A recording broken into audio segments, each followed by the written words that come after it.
Okay, so we look at the original Dead Island release at 21.9. Now the definitive version of the game is now out, however with that pushing down the cost of this one even further, I think you can pick it up for like £2 now.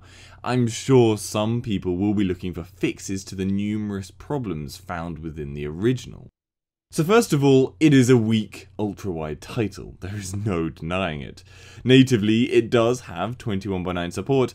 However, this is poor, and the best thing to do is mod it, using the fix, which I'll link to in the description, and I'll put full install instructions. And it's really simple, so definitely give it a go. It also works online, as I have personally played co-op without a problem, but of course you could always have VAC issues, so just keep that in mind. So firstly, 21.9 support in the base game allows the gameplay to correctly scale to fill the screen, with no stretching or zooming issues. The main menu attempts to scale to fit 21.9 as well, but with some elements like the bar across the top, dividing up each options section, cutting off badly. The in-game menu ends up zooming, and this is actually a serious issue as it makes the buttons at the top and bottom unusable, and so the fix in the description is required to get this to stay at its 16:9 size so that the elements of the menus are usable. But admittedly, if you are on a controller for example, you can just jump left and right with the bumper buttons. But yeah, I would still advise using the mod. The HUD in the base game zooms as well, taking up far too much of the screen space, but with the mod installed, the HUD is brought back to its original size and ensures it sticks to the edges of the screen.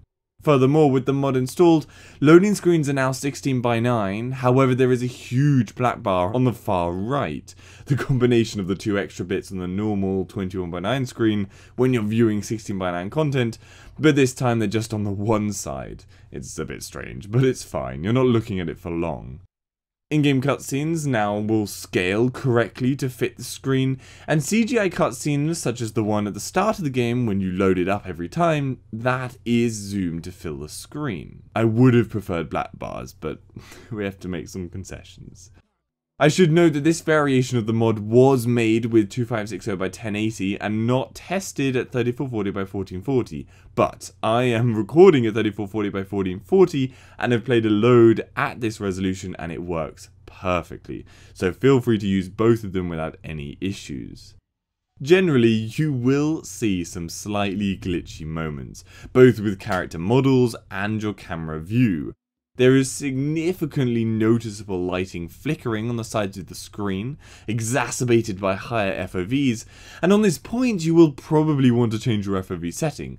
But with no setting in game to do that, you'll need to use an INI file edit, which is extremely easy, so don't worry, and I'll show you exactly what to do in the description. And you can choose between 60 and 90. 90 though, bearing in mind, is extremely high for this game, and so I settled for 78.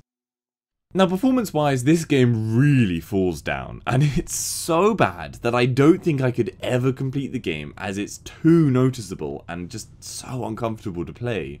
The game frequently seems to stutter, unable to provide a completely smooth experience, even with a G-Sync monitor, and even after dropping graphics settings, this issue just persisted and it's so frustrating.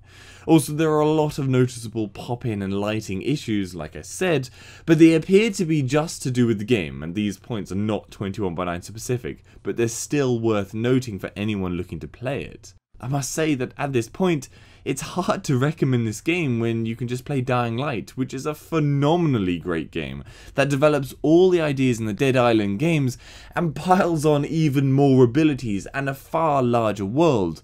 I don't know why you would ever go and get the definitive edition even for this game, as Dying Light is still better. It's simply a huge step up over any variant of Dead Island.